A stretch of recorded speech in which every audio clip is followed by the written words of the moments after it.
मी असा विचार करते ना, की आता सगळं बरं आहे, आता काय नाही होत. तेव्हाच काय ना काय शनी-माता होतं. अडचण येतच येतात. काय तुम्हाला पुढे समजेल. आज साफसफाई करायचं होतं. श्रावणचा महिना चालू झाला. मी आता पण साफसफाई चालूच नाही केली. मग तुम्ही म्हणले की 8 दिवस झाले बाय आता पण साफसफाई चालू केली. एवढं लेट काय करू? टेन्शन चालू आहे. दवा पडले चालू. चालचा पप्पाचा तब्येत बरी नाही ना, रक्त कमी आहे. मग असं लई चक्कर लावावं लागतं. मग कोण करणार? मम्मीचं पण शुगर असते. मम्मी पण जास्त काम करू नाही शकत.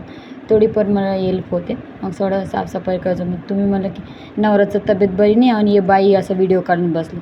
काय करायचं? तुम्हाला माहिती आहे की नवीन यूट्यूबर असेल तर आपलं नाही चॅनल असेल तर कंटिन्यू डेली व्हिडिओ टाकले लागतात. नाही टाकले तर कसं चालणार? यूट्यूब थोडं ना आपला प्रॉब्लेम समजून घेणार नाही ना. पण आपलं तर डेली आपलं काम करावं लागेल. कसं पण मन मजबूत करून काय करायचं आता? बघा सगळं साफ करून घेतले घर आणि एकदम सगळं झालं वगैरे काढून घेतले आणि झाडू पण पटापट मारून घेते. मला हॉस्पिटलमध्ये पण जायचे. मग खिडकी वगैरे सगळं साफ करून घेतली. आमचं स्वतःचं घर तर नाही भाड्याचं आहे. तरी पण मी घर एकदम मस्त होते एकदम साफसफाई.